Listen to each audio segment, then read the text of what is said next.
Assalamualaikum warahmatullahi wabarakatuh. Apa kabar sahabat guru hebat? Ya, hari ini kita mendengar bahwa kriteria ketuntasan minimal itu sudah tidak ada di kurikulum baru. Kita bahas dulu tentang kurikulum baru itu. Kurikulum baru adalah kurikulum yang pernah digunakan di sekolah penggerak dan SMK Pusat Keunggulan. Kurikulum tersebut sudah diuji cobakan di 2.500 sekolah. Nah, di tahun 2022 kurikulum tersebut menjadi kurikulum yang dijadikan opsi dari 3 kurikulum yang ditawarkan oleh pemerintah untuk digunakan, yaitu kurikulum 2013, kemudian kurikulum darurat yang merupakan penyederhanaan dari kurikulum 2013, dan kurikulum baru ini. Kurikulum baru ini namanya adalah kurikulum prototipe. Nah, beberapa sumber itu mengatakan bahwa di kurikulum prototipe itu sudah tidak ada KKM-nya atau kriteria ketuntasan minimal. Dan melalui kesempatan ini kita akan bahas itu, dan rujukannya tentu saja di Pusat Asesmen dan Pembelajaran Badan Penelitian dan Pengembangan Perbukuan Kementerian Pendidikan, Kebudayaan, Riset dan Teknologi, Jakarta 2021. Nama bukunya adalah Panduan Pembelajaran dan Asesmen Jenjang Pendidikan Dasar dan Menengah. Itu ditulis oleh beberapa orang guru, yaitu ada dari sekolah Cikal, ada dari sekolah dasar, dan ada ahli-ahli asesmen dan pembelajaran, dan direview oleh 5 orang ini. Kita membahas dulu bahwa mengapa KKM itu dihilangkan. Itu alasannya karena ada keleluasaan, ada kebebasan, ada kemerdekaan yang diberikan kepada sekolah untuk melakukan asesmen.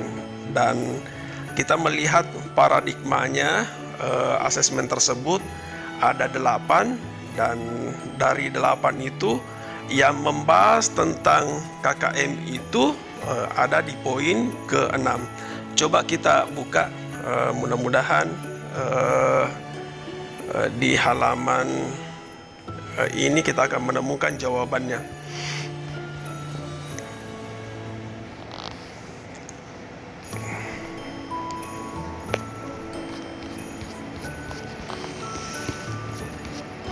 Mana ya? Nah, di sini dinyatakan bahwa paradigma asesmen itu adalah ada penerapan pola pikir bertumbuh. Itu paradigma yang pertama. Di situ bahwa ada penerapan pola pikir bertumbuh dalam asesmen yang diharapkan membangun kesadaran proses pencapaian tujuan pembelajaran. Itu jadi proses pencapaian tujuan pembelajaran itu lebih penting dilakukan daripada sebatas hasil akhir. Nah, ini kan kriteria ketuntasan minimal itu adalah hasil akhir yang tuntas dengan tidak tuntas. Ini kita tidak akan bahas lebih jauh karena pembahasan kita itu ada di halaman 58 ya, 58. Nah, ini ada di poin ke-6. Jadi di poin ke-6 ini itu nih, poinnya adalah keleluasan dalam menentukan kriteria ketercapaian tujuan pembelajaran. Jadi yang dipentingkan di sini adalah tujuan pembelajarannya dan apa kriteria ketercapaiannya. Jadi kalau pengganti KKM itu, kriteria ketuntasan minimal itu namanya sekarang itu bernama kriteria ketercapaian tujuan pembelajaran. Nah, apa tujuannya? Tujuannya ada dua. Yang pertama adalah merefleksikan proses pembelajaran. Kemudian yang kedua adalah mendiagnosis tingkat penguasaan kompetensi. Jadi dia bukan apa hasilnya, tapi dia merefleksikan proses pembelajaran apa yang sudah dilakukan, kemudian didiagnosi anak tersebut mengenai penguasaan kompetensinya. Sehingga tujuan ketiga adalah pendidik dapat memperbaiki proses pembelajaran atau memberikan intervensi pembelajaran yang sesuai kepada peserta didik. Jadi tujuan pembelajaran itu tidak lagi menjadi standar minimum yang harus dicapai di setiap peserta didik. Karena mengapa? Setiap peserta didik berada dalam kriteria pencapaian yang berbeda.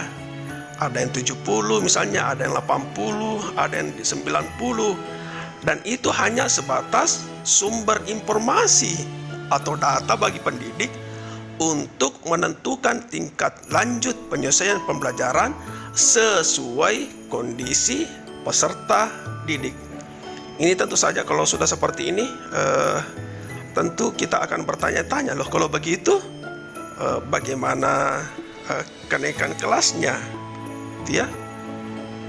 Itu yang jelas. Melalui ketercapaian tujuan pembelajaran ini, pendidik akan menggunakan kriteria yang berbeda. Jadi guru A, guru B, guru C itu akan berbeda-beda dalam bentuk kuantitatif dan data kualitatif sesuai karakteristik tujuan pembelajaran masing-masing. Kemudian kedua, sesuai aktivitas pembelajaran dan jenis asesmen yang digunakan. Jadi ada poin di sini adalah kriteria itu disebut dengan kriteria ketercapaian tujuan pembelajaran atau disingkat KKTP. Oleh karena itu bagaimana kenaikan kelasnya? Nah ini itu dijelaskan di poin ke-8 ini. Keleluasaan dalam menentukan kriteria kenaikan kelas. 1. Satuan pendidikan diberikan keleluasaan untuk menentukan kebijakan kenaikan kelas. Kemudian kedua, pendidik menjalankan fungsi asesmen secara optimal sehingga mampu mendiagnostik perkembangan peserta didik. Hasil diagnostik inilah yang akan digunakan rujukan untuk melakukan tindak lanjut pembelajaran. Nah ini, pendidik dan satuan pendidikan diberikan keleluasaan untuk menentukan kriteria kenaikan kelas dan mempertimbangkan 1. Laporan kemajuan belajar, 2. Laporan pencapaian proyek profil pelajar Pancasila. Di tayangan-tayangan sebelumnya di akun YouTube ini itu sudah dibahas berulang kali tentang profil pelajar Pancasila. Kemudian yang ketiga adalah portofolio peserta didik, ekstrakurikulernya bagaimana, prestasi penghargaan, kemudian tingkat kehadirannya. Ya, demikian pertemuan kita kali ini. Mudah-mudahan memberikan kejelasan lebih sedikit Pak bagi kita, mengapa sedikit, supaya ada semangat belajar untuk terus belajar sepanjang hayat. Demikian, terima kasih. Assalamualaikum warahmatullahi wabarakatuh.